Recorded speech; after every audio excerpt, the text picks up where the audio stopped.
Hey there. Subscribe to my channel. And also press this bell icon. So you never miss any new updates, cause whenever we upload new video you will get a notification on your phone. Hello friends, welcome back to my channel. This is Kumari. ఇలా మాట్లాడి చాలా రోజులైంది కదా friends మీతో. And ఇప్పుడు వచ్చేసి నేను vlog start చేస్తున్నాను. బస్సులో వ్లాగ్ స్టార్ట్ చేశాను అనమాట. అండ్ నేను మమ్మీ మా హస్బెండ్ కలిసి నా ఇంటికి వెళ్తున్నాను, లైక్ ప్రతిపాడు వెళ్తున్నాను అనమాట. సో మీకు చెప్పాను కదా మమ్మీని తీసుకొని వెళ్తున్నాను అని చెప్పేసి. మమ్మీకి కొంచెం హెల్త్ బాగోక ఇన్ని రోజులు నేను వీడియో అప్లోడ్ చేయలేదు. సో ఈ రోజు నుంచి నేను ఇంకా డైలీ వీడియోస్ అప్లోడ్ చేస్తాను. కుదిరితే నేను గివ్ అవే గురించి అండ్ 10K గురించి అంతా రేపటి వ్లాగ్లో పెడతాను ఏంటన్నది బ్రీఫ్గా. అండ్ ఇప్పుడు మా ఇంటికి వెళ్ళిపోతున్నాను అనమాట నడుచుకుంటా. సో ఇదంతా నేను వాక్ చేయాలి. సో చిన్న బిట్ తీసాను. అండ్ నెక్స్ట్ వచ్చి ఫస్ట్ రాగానే మేము వచ్చేసరికి 12:30 అయింది ఆఫ్టర్నూన్. సో లంచ్ ప్రిపేర్ చేస్తున్నాను నేను. ఇక్కడ వచ్చేసి నేను ఇప్పుడు బెండకాయ ఎండ్రాయిల్ పులుసు పెట్టేస్తున్నాను సింపుల్గా. అండ్ చాలా ఎమ్మీగా వచ్చింది. సో మీతో కూడా షేర్ చేసుకుంటాను ఎలా చేయాలన్నది. ఫస్ట్ అయితే రాగానే రైస్ పెట్టేసుకుంటున్నాను. అండ్ ఇంకోటి, మీలో ఎంతమంది ఫస్ట్ కర్రీ వండి తర్వాత రైస్ చేస్తారు? నేనైతే ఒకవేళ ఫస్ట్ కర్రీ వండి తర్వాత రైస్ అంటే ఇంకా రైస్ సంగతి మర్చిపోతాను, వండాలి అన్న సంగతి మర్చిపోతాను అనమాట. అందుకోసమే ఎప్పుడు కూడా నేను దాదాపు ఫస్ట్ రైసే వండుతాను, దాని తర్వాతే నేను కర్రీ ప్రిపేర్ చేస్తాను అనమాట. అండ్ ఇప్పుడు రైస్ పెట్టేసాను రైస్ కుక్కర్లో. సో ఎక్కువ శాతం ఎవరన్నా మా పేరెంట్స్ కానీ మా అత్తయ్య వాళ్ళు కానీ ఎవరన్నా వస్తే రైస్ కుక్కర్ పెడతాను. అదే మీ ఇద్దరం అయితే చిన్న కుక్కర్లో వండేసుకుంటాం. అండ్ ఇప్పుడు వచ్చి నేను ఎండ్రాయిల్ అవన్నీ ఒలుస్తున్నాను అనమాట.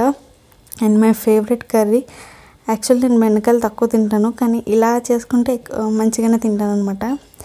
అండ్ కర్రీలో కావాల్సిన ఆనియన్స్ అవన్నీ కట్ చేసుకుంటున్నాను ఇప్పుడు. సో ఈ వ్లాగ్ మీకు నచ్చితే లైక్ చేయండి, అలాగే షేర్ చేయండి.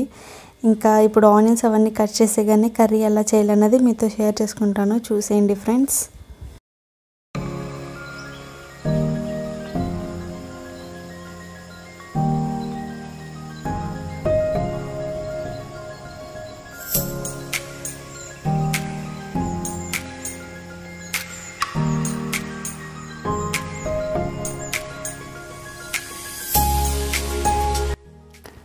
సో కర్రీ ప్రిపేర్ చేసేలోపు నేను ఫస్ట్ వచ్చి చింతపండు నానబెట్టుకుంటున్నాను అనమాట.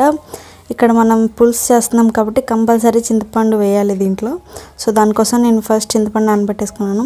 అండ్ తర్వాత వచ్చి ఫస్ట్ మనం ఈ వెండ్రాయిల్ నీట్గా వాష్ చేసుకొని, దీంట్లో మనకి ఇసుక గట్ట ఉంటుందన్నమాట. సో అదంతా నీట్గా వాష్ చేసుకొని దాని తర్వాత ఇలాగ ఆయిల్లో ఫ్రై చేసుకోవాలి. కొంచెం సాల్ట్ వేసుకొని ఫ్రై చేసుకోండి. ఇలా మనం ఫస్ట్ ఫ్రై చేయడం వల్ల ఏంటంటే మన పచ్చివాసన అంతా పోయి క్రిస్పీగా తయారవుతాయి అనమాట. సో మనం కర్రీలో వేసినప్పుడు చాలా టేస్టీగా ఉంటాయి. అండ్ ఫస్ట్ వచ్చేసి మనం ఇలాగ డ్రై ప్రాన్స్ అంటారు ఇంగ్లీష్లో. సో ఈ డ్రై ప్రాన్స్ని మనం నీట్గా ఫ్రై చేసేసుకోవాలి. అండ్ దాని తర్వాత మనం మిగతా ప్రొసీజర్ స్టార్ట్ చేసుకోవచ్చు. అండ్ దీంట్లో వచ్చి మనం ఎటువంటి మసాలా యాడ్ చేయము. సో చాలా లైట్గా ఉంటుంది అండ్ సూపర్ ఎమ్మీగా ఉంటుంది.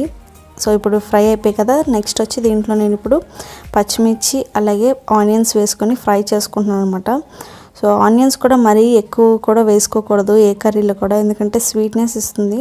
అందుకోసం దాదాపు మనకి కరెక్ట్గా వేసుకోవాలి అంతే. అండ్ ఇక్కడ వచ్చి నేను ఒక మీడియం సైజ్వి 2 ఆనియన్స్ తీసుకున్నాను. అండ్ పక్కన వచ్చేసి బెండకాయలు అవన్నీ కట్ చేసేసుకున్నాను. సో ఇప్పుడు ఆనియన్స్ అవన్నీ నీట్గా మనకి గోల్డెన్ కలర్లో ఫ్రై అయిపోవాలన్నమాట.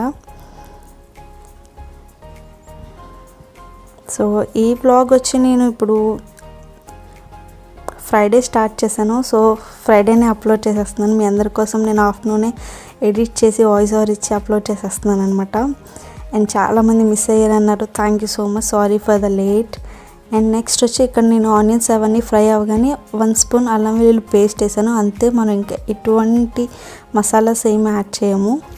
అల్లం వెల్లుల్లి పేస్ట్ అవన్నీ పచ్చివాసన పోయిన తర్వాత మనం ముందుగా కట్ చేసుకున్న బెండకాయ ముక్కలు వేసుకోవాలి. సో బెండకాయ ముక్కలు ఇలా కట్ చేసుకున్నట్టయితే బెటర్. సో మరీ చిన్నగా కాకుండా మరీ పెద్దగా కాకుండా మీడియం సైజులో కట్ చేసుకోండి. అండ్ కర్రీ అయిపోయేలోపు నేను నెక్స్ట్ డేకి దోశకి నానబెడుతున్నాను అనమాట. సో నేను చాలామంది అంటున్నారు మీరు దోశ సరిగ్గా ప్రొనౌన్స్ చేయట్లేదని. అండ్ ఐ నో అండి నేను నాకు ఎలా ప్రొనౌన్స్ చేయాలో. కాకపోతే నేను ఎందుకు ఇలా ప్రొనౌన్స్ చేస్తున్నానంటే నాకు చిన్నప్పటి నుంచి ఇలా పిలవడం అలవాటు అనమాట. అందుకోసం అంతే, మీకే తెలుసు కదా మనం కొన్ని వర్డ్స్ అనేది మనం మానుకోవడం కష్టమని, అంతే తప్ప నాకు రాక కాదు. I hope you understand. And ఇక్కడ వచ్చేసి ఇప్పుడు నీట్గా నేను 1.5 గ్లాస్ మినప్పప్పు, 2.5 గ్లాస్ రైస్ తీసుకొని దీంట్లో నీట్గా వాష్ చేసి తర్వాత కొంచెం మెంతులు వేసుకుంటున్నాను. సో టేస్ట్ కోసం అండ్ కలర్ కోసం కూడా.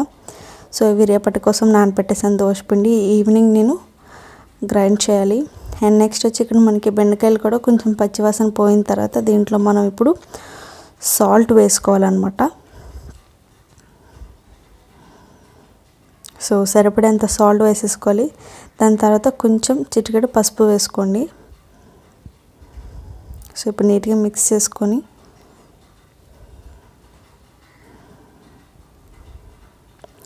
అండ్ దీంట్లో మనం ఇంకా ఎగ్ కూడా యాడ్ చేస్తే ఇంకా బాగుంటుంది అనమాట. బాయిల్డ్ ఎగ్ ఎక్కువ శాతం ఆ కాంబినేషన్లో ఎక్కువ తింటారు.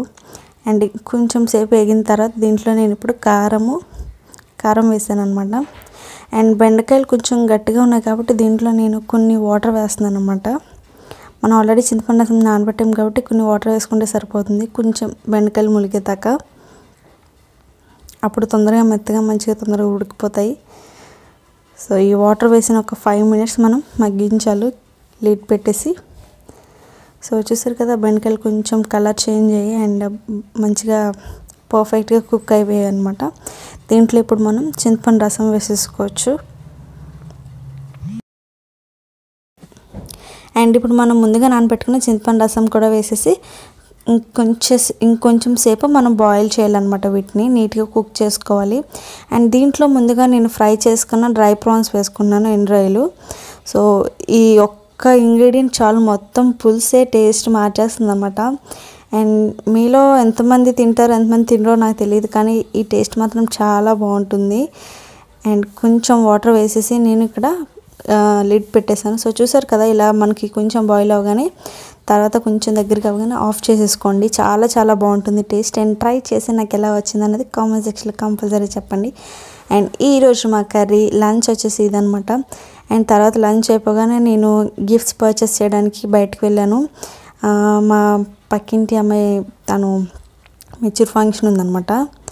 సో మా మమ్మీ వాళ్ళు పర్చేస్ చేశారు. ఏం గిఫ్ట్ అన్నది చూపిస్తాను మీకు. నేను ఆల్రెడీ తనకి ఒక సర్ప్రైజ్ గిఫ్ట్ ఇస్తున్నాను. సో అదేంటో కూడా మీకు చూపిస్తాను. ఫంక్షన్ టైంలో చూపిస్తాను, మీకు కుదిరితే ఆ రోజు బ్లాగ్ చేస్తాను. సో మా మమ్మీ వాళ్ళు వచ్చేసి ఇది ఇస్తున్నారు అనమాట. చాలా క్యూట్ ఉంది కదా. సో ఇవి ఫ్రెండ్స్, ఐ హోప్ ఈరోజు వీడియో మీకు నచ్చిందని అనుకుంటున్నాను. ఒకవేళ నచ్చినట్టయితే లైక్ చేయండి, షేర్ చేయండి, సబ్స్క్రైబ్ చేసుకోండి. And thank you so much for watching. Bye. Hey there. Subscribe to my channel. And also press this bell icon, so you never miss any new updates, cause whenever we upload new video you will get a notification on your phone.